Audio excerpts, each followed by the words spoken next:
So as we continue the reflective reading, we read Jesus came to Bethany where Lazarus lived, whom Jesus had raised from the dead. Here a dinner was given in Jesus' honor. So right before Jesus was going to suffer the executioner's nail, but on this evening he would only feel the love of some friends. And it was during the dinner party that Mary would provide a demonstration of devotion to the world would never forget, an act of extravagant tenderness in which Jesus wasn't the giver but the receiver. This was the party that Jesus shared with his friends Lazarus and his two sisters, Martha and Mary. So risky love takes a chance, goes out on a limb, makes a statement, and leaves a legacy.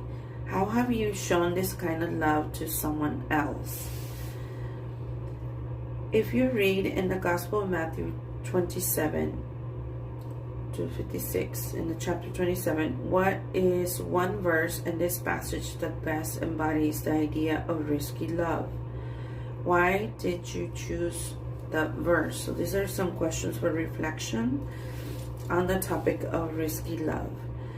So Jesus not only set aside his reputation, his name, and his dignity to die on the cross, but he also set aside his power as God.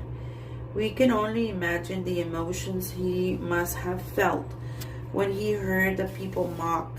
He saved others, but he can't save himself. As you can read in Matthew 27. Save yourself. Isn't that what selfish love does? It saves our name, our reputation, our own physical bodies.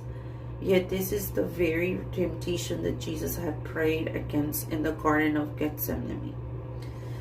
When he said to his disciples, "Watch and pray so that you will not fall into temptation. The spirit is willing, but the flesh is weak." He was focused on the joy set before him.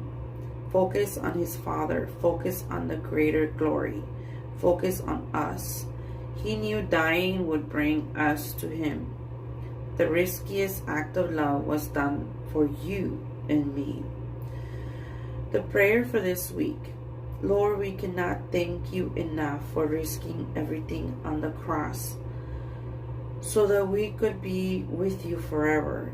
Today we ask that you would sink the truth of your love deeper into our hearts, so it is the root of all that we are.